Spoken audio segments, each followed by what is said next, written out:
Hi beauties! Today's video is on color correcting, but it's mostly going to be on why I color correct.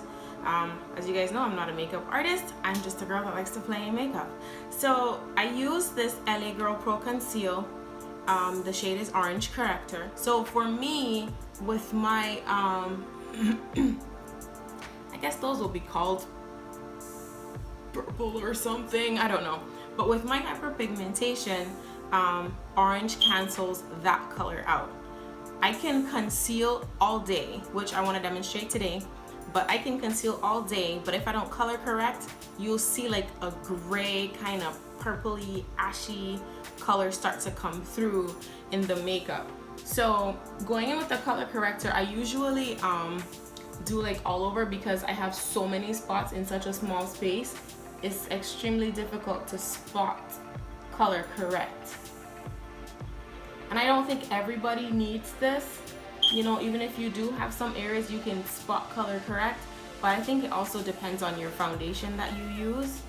Because when I used to use Black Opal, for example, it's more red based or orangey colored, and I never used to have to color correct. So for me, doing this will be very difficult, you know, bit by bit. Or not difficult, but time consuming. But you can see that the color is already like disappearing. The thought is that you would correct and then conceal over that and do your makeup as usual from that point. You also could do your makeup first and then color correct whatever comes through after that. But I'm just gonna demonstrate with my usual way of applying just so that we can get through this a lot faster. So I'm applying my color corrector and then I'm adding my primer at the same time. This gives me a general wash of orange on my skin, considering that I have a general wash of hyperpigmentation without it. In dark skinned people, I don't know, I think I was born with these dark circles and all of my children have it. But in dark skinned people, we get like dark under here, dark just above the lid, and a lot of times I see like this muzzle area will be kind of dark. And in that case, you might put foundation over even if your skin is beautiful, but because hair is darker, you kind of have like this weird makeup mustache goatee kind of look.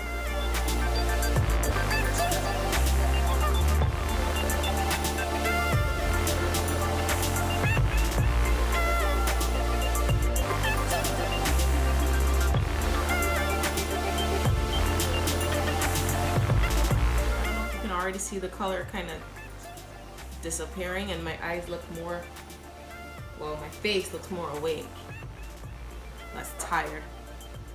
Lest we say it's the primer, I'm gonna also put primer on this side of my face for the demonstration. I probably won't do, should I do my forehead? Yeah, I will.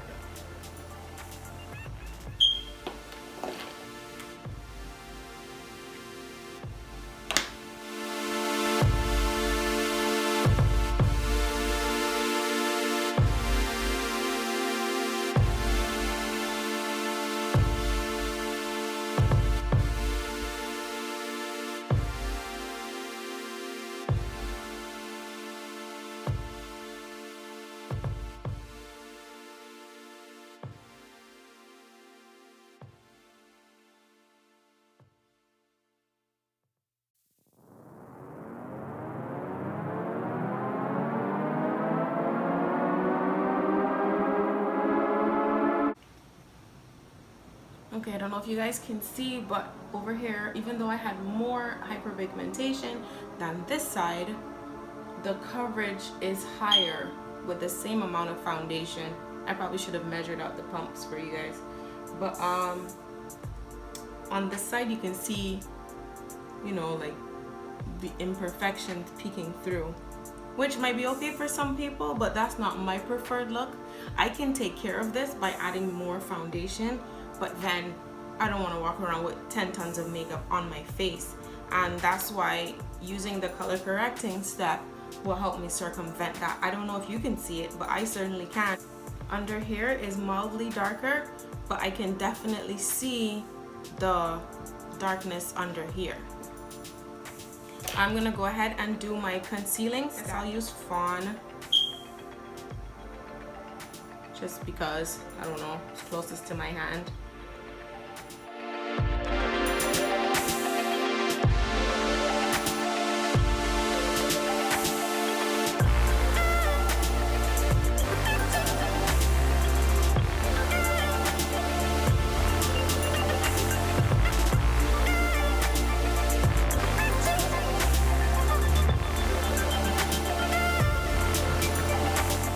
This is pretty much the amount of makeup I would apply if I were doing my makeup for an event, or, you know, going somewhere, for example.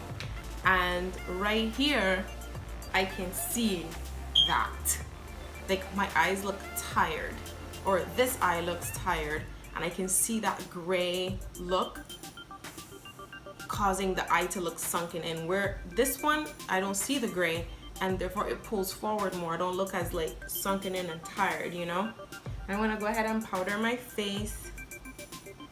Well, I guess I'm gonna set it first.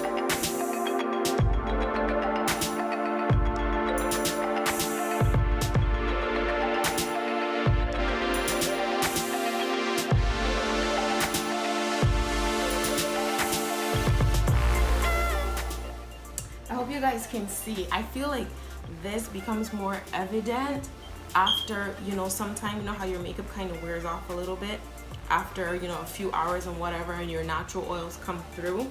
I feel like then you start to see this makeup mustache. Then you start to see the acne marks coming through your makeup, and that to me is just, it's just not my preferred look. Some people like a more natural look where their real skin shows or their flaws show through a little. And so if this works for you, I would say no, you don't need a color corrector. If you're like me and you want to cover the imperfections, then you would need the color correcting step. I don't want to put on makeup to look natural. When I want to look natural, I just wear my face that God gave me. Okay, so this is the final look, you guys. I hope you can see the difference with the two sides. I've completed all of the same steps on both sides of my face, except that this side has the color corrector and this side does not. And if you like these types of videos where I go through makeup basics, for example, and this type of quick series, go ahead and hit the like button. Definitely leave me a comment letting me know what you want to see, if you have questions on anything, if anything was unclear, and absolutely please subscribe. Check out these videos when you have the time, and I'll see you next time. Bye guys.